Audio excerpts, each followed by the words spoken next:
So in this final section of the lecture, I just want to talk a little bit about the process of entrepreneurs as leaders. And this sort of segues nicely into some of the additional readings that I've put onto Milo for you. So there's 4 additional papers there that talk about the concept of strategic entrepreneurship. Of entrepreneurial leadership, of how individuals within organisations could lead the entrepreneurial effort of their particular business. And in particular, the article from Leach et al. In 2017 offers a number of really good definitions for you of the concept of entrepreneurial leadership. So entrepreneurs often are focused on startup. They're focused on commencing a business and getting a business up and running. And often they, not always, but often have no mainstream or business as usual experience behind them. Okay, so they're coming from this at scratch. Now, when we think about entrepreneurs, we need to think about the types of characteristics that the people who do these startups have, and how this marries with what we know about the characteristics we need to see organisations driving innovation and creating innovation within their organisations. So what are the sort of common characteristics that these two both represent? So what we know is that entrepreneurs tend to be creative people, okay? So people with a very strong bent towards creativity, and that they have an appreciation of risk and are really willing to take risk to achieve positive outcomes. And so again, when we look at the characteristics of innovation leadership within an existing business, what we do tend to find is that, yes, the desire for creativity and the risk-taking are again characteristics that correlate. So in that regard, entrepreneurs could be seen as innovation leaders.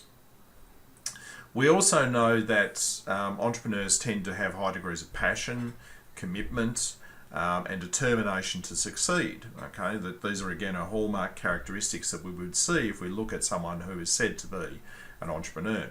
And again, these particular characteristics correlate with the sort of leadership abilities we see people needing to have if they're going to be known as an innovation leader. So again, an entrepreneur in that context may well be well suited to the process of innovation leadership. But we do know that not all entrepreneurs are good leaders of people. Entrepreneurs do tend to have a degree of self-belief that they can do things on their own and that they don't often need to work with and through people to achieve those things. And so in some regards, that characteristic of the entrepreneur may be a barrier to them actually being innovative leaders within organisations. We also know that a lot of entrepreneurs tend to be technical experts. In fact, they often come from technical backgrounds, not from business backgrounds. And it's that technical experience and knowledge that helps to drive their innovations forward and gives them the passion that they need to be able to develop and grow their business entity. So again, there is a good correlation here between the sort of characteristics that we need to see for an innovation leader and a person who is an entrepreneur.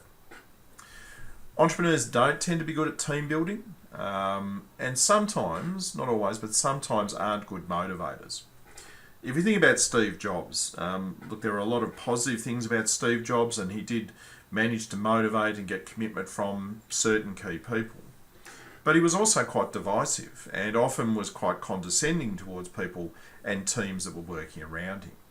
And so there's a bit of a tension there as to whether entrepreneurs are always going to be good at driving ongoing innovation within an existing business venture.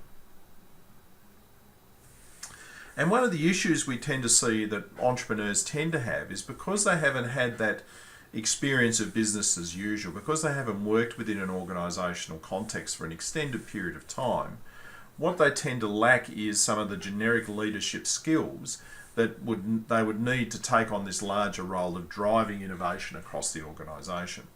And so that does create a bit of a barrier or a blocker to them engaging in innovation leadership. So to conclude, we've talked a little bit in this lecture about the importance of leadership and the sort of characteristics that we'd see of innovation leaders within organisations.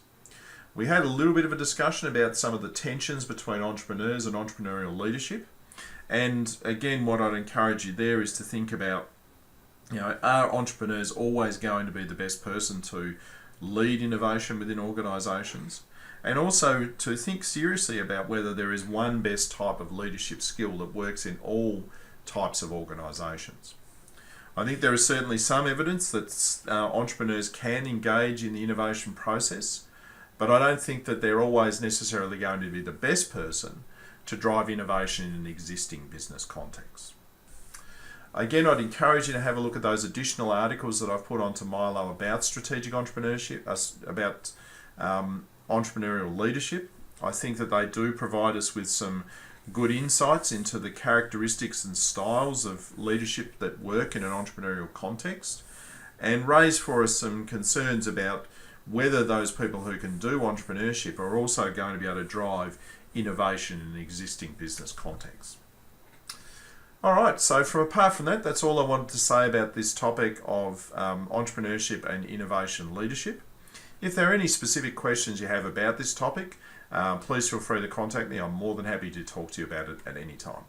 Apart from that, I'll talk to you next week. Bye for now.